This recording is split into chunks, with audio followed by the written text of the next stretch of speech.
Indian institute of chemical technology CSIR కింద research ఇన్‌స్టిట్యూట్‌గా work చేసే ఇదొక ఇన్‌స్టిట్యూట్ అనమాట. ఇది హైదరాబాద్‌లోనైతే ఉంటుంది. ఉప్పల్ రోడ్‌కి తార్నాక ప్లేస్‌లో. సో, ఇది 14థ్ డేట్ రోజు ఈ నోటిఫికేషన్ అయితే రిలీజ్ అయింది ఈ ఇన్‌స్టిట్యూట్ నుండి. సో, దీని డేట్ ఆఫ్ అంటే starting date application starting date వచ్చేసి 14/8/2025 అండ్ లాస్ట్ డేట్ వచ్చేసి సెప్టెంబర్ 12 దాకా దీనికైతే అప్లై చేసుకోవడానికి ఛాన్స్ ఉంది. ఇంకా చాలా టైం ఉంది. ఎవరైనా అప్లై చేసుకోవాలనుకుంటే అప్లై చేసుకోండి. అండ్ ఇక్కడ సిఎస్ఐఆర్ గురించి అయితే చిన్న బేసిక్ ఇన్ఫర్మేషన్ అయితే ఇచ్చారు. అండ్ దీనికి సంబంధించిన రిలీజ్ అయిన పోస్టులు వచ్చేసి ఫస్ట్ పోస్ట్ వచ్చేసి junior stenographer and second post వచ్చేసి మల్టీ టాస్కింగ్ స్టాఫ్ గురించి ఈ సంబంధించిన పోస్టులు అయితే ఉన్నాయి. దీనికి సంబంధించిన ఏజ్ క్రైటీరియా వచ్చేసి యాజ్ ఆన్ 12/9/2025 సెప్టెంబర్ 12 వరకు 27 అండ్ 25 ఇయర్స్ అయితే ఉండాలి.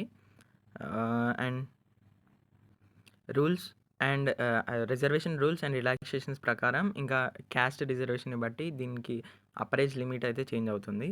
అండ్ కింద చూసుకుంటే ఒకవేళ మీరు 2 పోస్టులకి అర్హులైతే అండ్ మీరు 2 ఎగ్జామ్స్ రాయాలని అనుకుంటే సింపుల్‌గా వేరే వేరే అప్లికేషన్స్ అయితే పెట్టాలన్నమాట.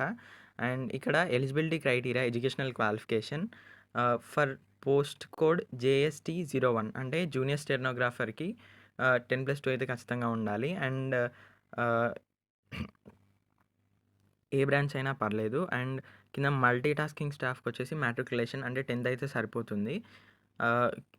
డిఫరెంట్ డిపార్ట్మెంట్స్‌లో మల్టీ టాస్కింగ్ స్టాఫ్ అయితే ఇక్కడ రిక్రూట్మెంట్ అయితే చేసుకుంటున్నారు.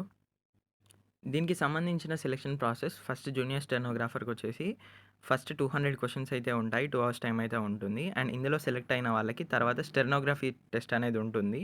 షార్ట్ హ్యాండ్ టెస్ట్ అని చెప్పేసి ఉంటుంది. అండ్ నెక్స్ట్ మల్టీ టాస్కింగ్ స్టాఫ్‌కి వచ్చేసి హార్డ్ లెవెల్ అనేది అయితే చేంజ్ చేస్తారు. వీళ్ళకి కొంచెం తక్కువగా ఉంటుంది. అండ్ ఇక్కడ ఎగ్జామినేషన్ ప్యాటర్న్ చూసినట్టయితే first general intelligence and reasoning and second general awareness, English language and comprehension. So, ఇందులో 200 మార్క్స్ 200 క్వెషన్స్ అండ్ 200 మార్క్స్ అనమాట. అండ్ 1/4 నెగెటివ్ మార్కింగ్ అయితే ఉంటుంది. సో, ఇలా సెలక్షన్ ప్రాసెస్ అయితే ఇలా ఉంటుంది. సో, ఇదొక రీసెర్చ్ ఇన్‌స్టిట్యూట్ కాబట్టి మీకు వర్క్ లోడ్ అనేదైతే వర్క్ లైఫ్ బ్యాలెన్స్ అనేదైతే గుడ్‌గా ఉంటుంది. చాలా బావుంటుంది. సో, ఎవరైనా అప్లై చేసుకోవాలంటే కింద నోటిఫికేషన్ లింక్ అయితే డిస్క్రిప్షన్‌లో ఇస్తాను. ఇంట్రెస్ట్ ఉన్నవాళ్ళు లింక్‌తో అప్లై అయితే చేసుకోండి. ఇలాంటి latest government job and all other jobs updates అయితే మన ఛానల్‌లోనైతే వస్తాయి. సో, దానికోసం అయితే సబ్స్క్రైబ్ చేసుకొని రెడీగా ఉండండి.